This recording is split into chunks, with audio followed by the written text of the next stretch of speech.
I Sell Gas Masks by JDerrick29. It is completely reasonable. Anyone who listens to this is going to have questions.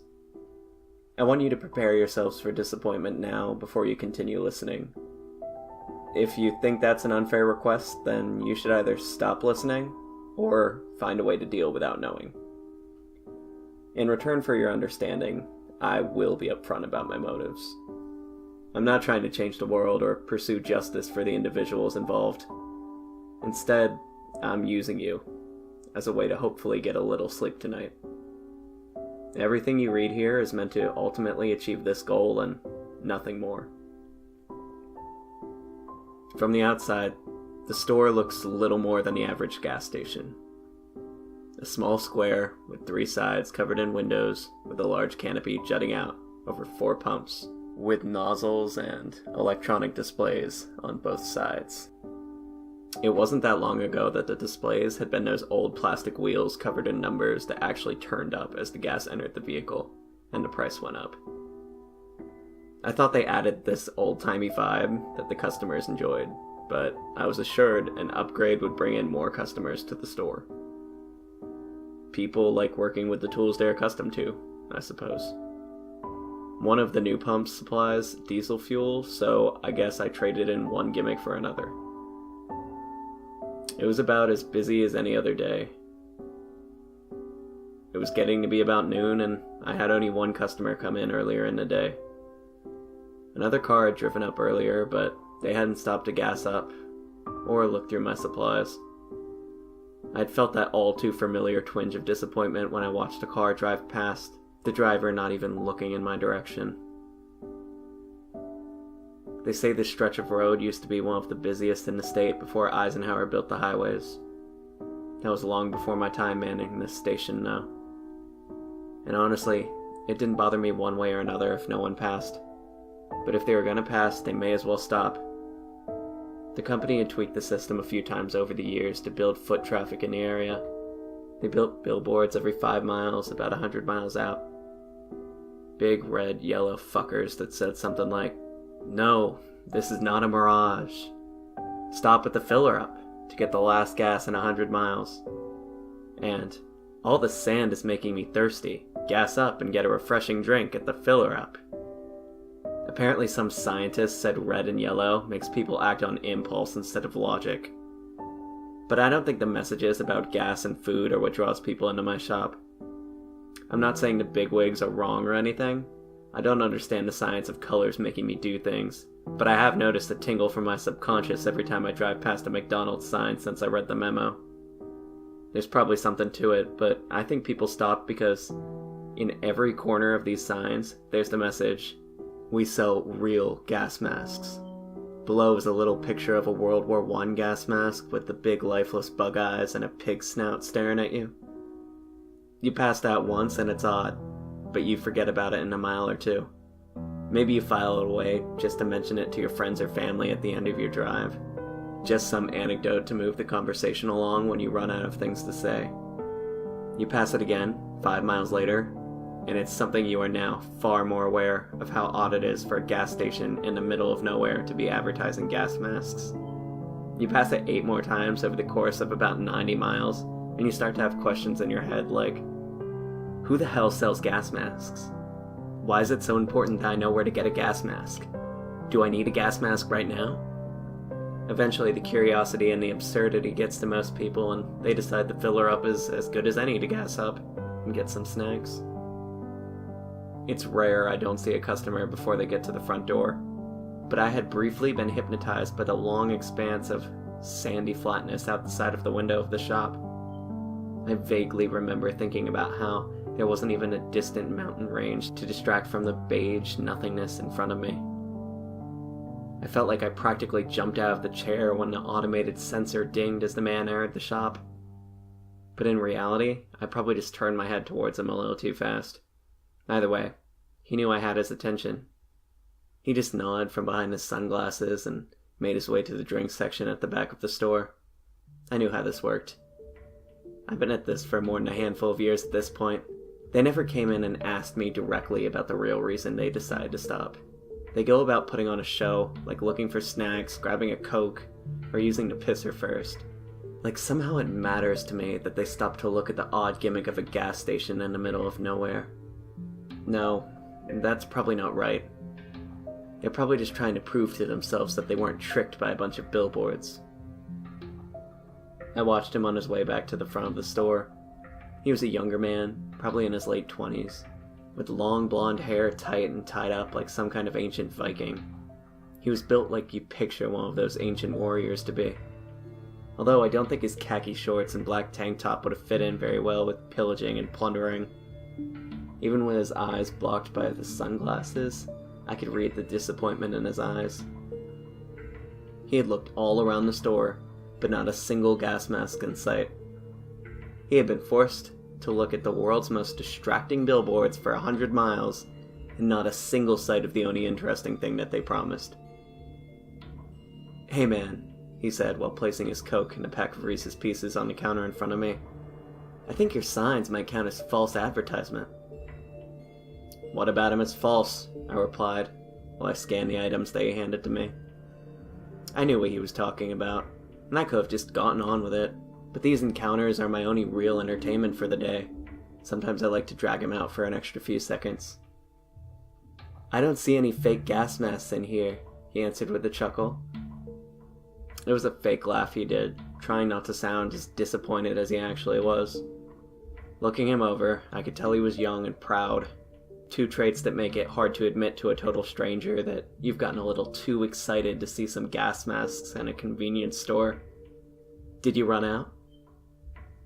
"Oh, so few people ask about them that I sometimes forget that we sell them," I lied, knowing full well that all but a handful of people ask about them every time they enter the store. "Interested in buying one?" "I don't know about that. I just thought maybe I'd take a look at them before getting to that step." "These silly things must have really caught your attention," I pressed, while I bent down to pull one of the curious gas masks out of the container at my feet. I was surprised to find I really wanted him to admit it to me. Usually I didn't care, but right when I wanted to hear it, maybe it was the boredom of these long days sitting alone in a tiny shack getting to me. Regardless, I was toying with him more than usual. With my hand on the desired object, I must have waited a second for his response. "I guess it must have been," he admitted, with just a hint of embarrassment in his voice. Not enough that he would have to live with a feeling of shame, but enough to satisfy whatever small malevolence I had going through me that day. I sat back up and held the object to him. It was a military green color, and honestly the whole thing looks exactly like what you're picturing right now. The worn gas mask that doesn't cover your full head but would strap to your face, completely blocking the vulnerable parts it housed. The big round eye holes weren't glass, but incredibly strong, clear plastic that could survive a car accident if necessary. Sticking to the front was a short rubber trunk that ended in a small black canister. Written on the outside of the canister were the numbers 356. I remember seeing it and thinking that I had passed out more than I thought I had this year. For a few seconds I held the gas mask to the guy and he just stared. It wasn't uncommon. In an instant, curiosity has been satisfied and 100 other questions flooded to his mind. He probably would have just kept staring at it in my hand if I hadn't shaken it a little to prompt him to take the thing. He gently held it in his hands and studied it like the mask would leap at him if he were too aggressive. Also not uncommon. Gas masks are an odd mix of interesting and completely ghoulish. As far as I'm concerned, Hollywood was yet to create a monster or a mask creepier than a World War I era gas mask. "Why do you sell these things?" he sheepishly asked without taking his eyes off the leather face he held in his hands. "Simply a marketing campaign to get people to stop here," I lied. It was an easy lie. I had told 356 times this year alone. Gotta have some kind of shtick to get these people to come to a gas station in the middle of nowhere. "Can I see the other ones you have?" he asked, looking up from the gas mask for the first time since I handed it to him. The lie seemed to have calmed his nerves a little bit. "Only the one in that style, I'm afraid." "That's a shame," he said quietly, bringing his attention back down to the mask. He held it up on his, like it was a face of a taller man looking down on him. I'd have actually liked to see a newer one that actually worked. "Don't let the old style fool you," I said, knowing this was coming before it left his lips. "That mask may look like it was fighting in the trenches, but that's just to make it a little bit more fun. All of the guts to that thing are new and functional. You could mix ammonia and bleach in your basement and breathe just fine, although it's not advised." "Huh?" he mumbled once again, completely transfixed on the oddity. "How much?" Just like that, we had entered the endgame. Any grumpy mood or deep boredom I had been feeling that day would need to be ignored. It was now my duty to sell the creepy little trinket to the guy standing in front of me, like I had done so many times since getting the position here. But it was still something that made me sweat a little. If I just needed to sell him the thing, it would have been a snap, but of course it was a bit more complicated than that. $60. $60? He repeated, looking at me with a bit of disappointment in his face. I could tell he wanted to buy, but he wasn't going to spend that kind of money in a convenience store. Way out here, they aren't exactly on the way to some kind of vacation destination.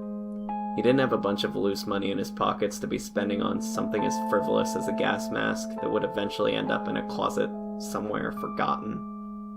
No, he had already gotten a story he could share for a few months out of it, but he was sad not to buy it. He was in the perfect headspace for me. "No," he said sadly after contemplating. He extended the gas mask back to me for a second. "Too rich for my blood, unfortunately. I'll just take the snacks." "Well, there's actually a deal I could cut for you," I said, not taking the gas mask from him. "I mean, if you are interested." "What's the deal?" he asked with a note of caution in his voice. "Well, this month Filler Up is having a bit of a contest on this stretch of road," I proclaimed, gearing up for the most important part of the sale. Each of these gas mask canisters had been equipped with a detector that tells if any air leaks from the outside. If you get from here to our sister station about 100 miles down the road, and the readout says no external gases have entered, you'll win a $40 prize. "So the gas mask really only costs $20? He asked, confused. This was an important part of the process, though. I had learned that $60 was too much for most people to pay, but it was enough money for people to believe it was a working gas mask. For a while, we set the price at $20, and people believed it was some kind of knockoff, like we were scamming them. The This Month Only contest had been going on for about 2 years by this point, and we had a higher rate of people buying the mask and wearing them. You have to sell the contest, though. That's the key. "Well, no," I sighed, faking exasperation. Not enough to get him annoyed with me, but enough to make him worry I was looking dumb. "The mask costs $60, but if you leave the thing on for about 100 miles, you'll win the contest." "That sounds a little easy," I interrupted, making sure he didn't think too much about it. If you start asking too many questions, my job just gets harder. You would think it isn't too difficult to drive 100 measly miles with the thing on, but most people get hungry or thirsty or just a tiny bit claustrophobic. They think, fuck it, and take the damn thing off. They lose and we keep our money. But every now and again, someone beats us at our own game and gets $40 back. "And this is legal," he said, sounding hesitant. "What?" I said, knowing exactly what he was thinking. "Oh, you mean driving with these things? You can see through them just as easy as you're seeing through those sunglasses you're wearing. Best of all, you'll probably breathe better with that thing on than you have all day without it. I'd be willing to bet if you make it through the whole way, you'll plop the thing back on when my colleague at the next station is done checking it out and giving you your prize money. So, are you interested?" He looked at the gas mask in his hands and stared at it. Each second that ticked by was a nail in my sales coffin. The more they think about it before paying, the more likely they are to think, "What the hell am I doing?" and go without it. I felt sweat forming on my forearm. I was quickly calculating my next move when I heard a horn coming from the parking lot behind me. Both taken out of our conversation groove when we turned towards the loud, continuous distraction. Sitting outside was a yellow Mini Cooper. It was parked across 3 parking spaces, and whoever was inside was just laying on the horn. It was a bright day, and while I was having trouble seeing inside the car, even while squinting to get a better look, it was difficult to see anyone through the sun's reflection on the driver's side window. "Oh my God!" the guy yelled from behind me. With his sunglasses helping him see past the glare, he had noticed the person inside. The ding from the automated sensor told me he was on his way out without needing to turn around. In a second, he was in front of me, and on the other side of the window, opening the door, revealing what I had just been unable to see. The driver had slumped headfirst into the steering wheel of the car. The weight of their head against it was setting off the horn. My guess is they lost consciousness about the same time they came to a complete stop. Maybe a little before.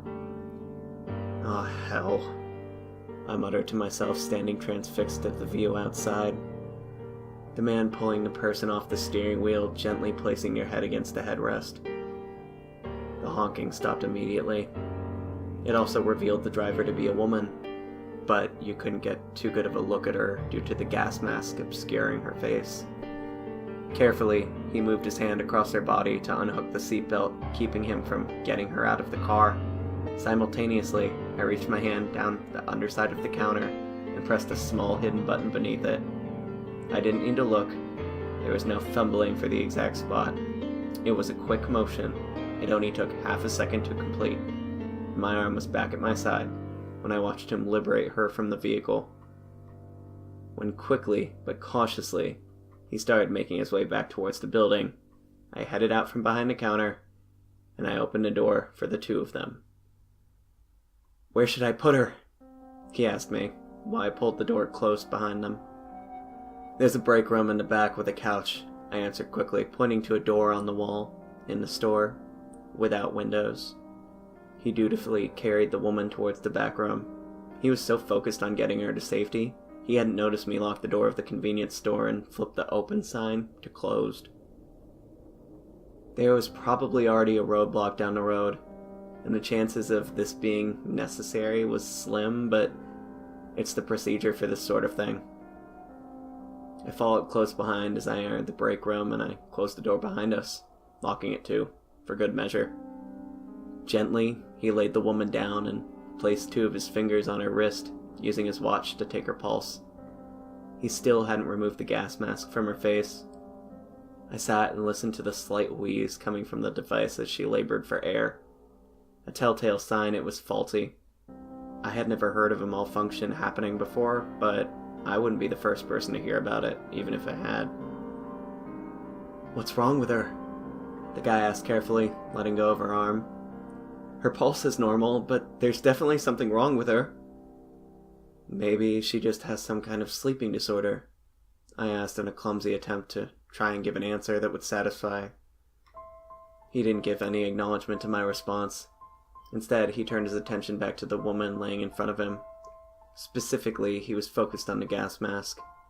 He began loosening the straps, keeping it pressed to her face one by one. When they were loose enough, he placed his hand at the bottom of the mask, making sure to not cause her any distress. The whole time, I wanted to tell him stop. I wanted to warn him about the inevitability of what was under that grotesque apparatus. But in the end, I decided that it would probably bring hostility into the situation. So, I let him remove the mask, and I watched as he suddenly dropped the girl he had just been so gentle with back onto the couch carelessly. And I moved out of the way when he instinctively retreated several steps back, pressed against the door. With her face no longer covered, I could get a better picture of the situation. When I called her a woman earlier, it had been a bit premature. Now I could see she was more of a girl, probably no older than 16 or 17 years old.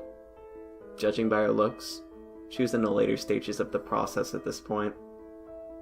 The roots of her carrot orange hair had already started to gray. There was also a good deal less of it than there had been earlier in the day. Judging by the gray-orange trail leading from the door to the couch, there wouldn't be any left in 20 minutes. The skin on her face had paled to the point of becoming translucent. If you had the time, you could have counted every vein in her face, a process that made it even easier thanks to the darkening of the blood, to the point of appearing to be almost black. Of course, it only appeared to be black, though. If you looked close enough at the right angles, you could actually tell it was a dark shade of green. The most unsettling part, and what will always be with this situation, are the girl's eyes. They're completely open. She hadn't blinked since the moment the gas mask came off. The whites of her eyes were completely bloodshot, but of course they weren't red. Instead, they were the same green as the rest of the blood on her face. I can't even tell you if her eyes were green before the process had begun, but when I saw, both her irises were an unnatural fluorescent green.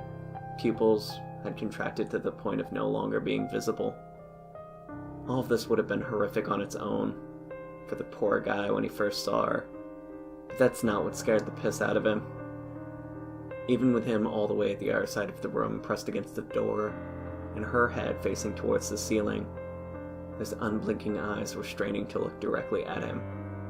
He had been the first person she saw when she pulled out of the car, and I knew from experience, nothing anyone did short of cutting them out of her head would stop them from looking in his direction now. Whatever heroic instinct had taken control of him when he first saw her passed out in the car was gone for good now. Silently, he stared at her in shock while fidgeting back and forth where he was standing, trying to get her to stop looking at him. Every little move he made caused those bright green eyes to shift slightly, straining against the sides of her eye sockets. From his retreated position, sounds, and every now and then, the first part of a word would leave his lips. But they didn't really amount to anything. I tried to give him a bit of time to recover from what he'd seen and the continued stare of her eyes, but after a time it became clear he wasn't going to shake out of it very easily. While I waited, I made my way towards the girl, though I wasn't interested in examining her. I lightly pulled the gas mask to the rest of the way out from behind her head. Once it was freed, I started studying the front of the mask. It was apparent the plastic eyes and the filtration canister were in fine order. No holes or cracks that I was able to make out, at least. Turning it over in my hand, the actual problem became apparent. One of the straps meant to firmly secure the user's face had not been stitched properly during the manufacturing process. Under the tension of the mask being worn, it had ripped. With that one break, the mask was no longer secure enough to keep the external gases from entering through both sides. I looked away from the broken mask, back down at the young girl with pity. It hadn't been her fault. "What the fuck are you doing?" The still shocked but more together voice of the guy came from behind me. "Well, I'd like to make sure this doesn't happen again," I replied matter-of-factly. "If at all possible." "What are you?" he started before his voice trailed off and he came to a realization. "You said it was a contest. It was just a dumb game to get people to stop at your shitty convenience stores in the middle of nowhere." I looked up from the girl, following her still unbroken eyeline, right to the guy. He was standing with his chest out, his feet square to me. I think he was trying to convey the message that he could take me if the need arose. He wasn't going to, though. From here I could see his mouth quivering and his legs looked like they were made of gelatin.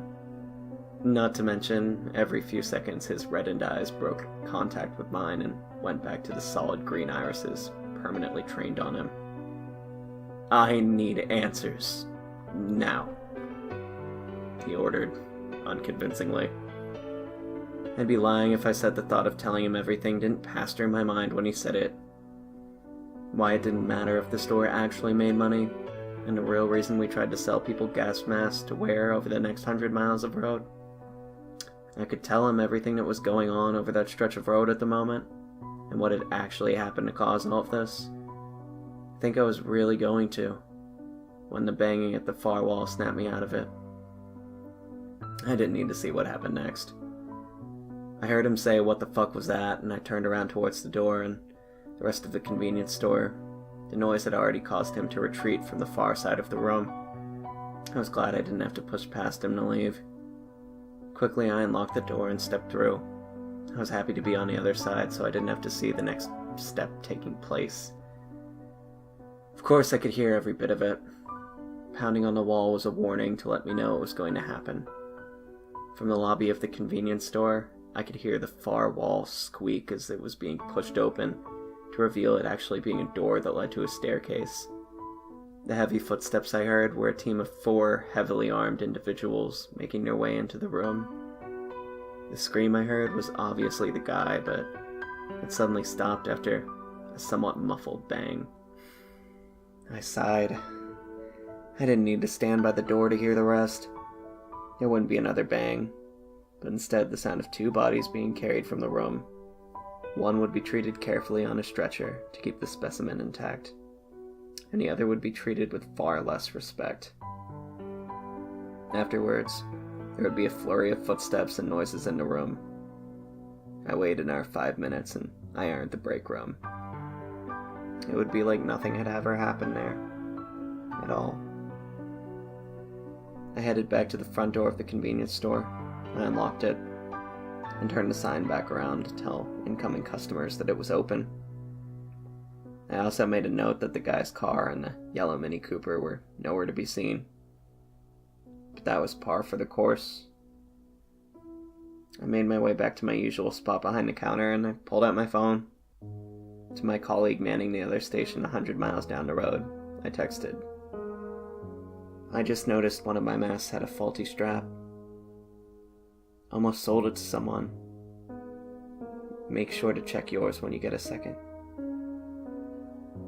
That was a lie, of course, but she didn't need to know the faulty mask was one of hers. And the outcome? Our job is to get as many possible through a safe, but things don't always work out the way you want. I don't see the damage in letting her think. The girl made it through all right. I looked down at the display on my phone and a text came in thanking me for the information. I put it away and went back to the big empty stairs, stretching out beyond the window. This time I wasn't thinking about the lack of mountains or the distractions in the distance. Instead, I remember hoping that no one else passed by today. But if they were going to pass, I hope they stopped.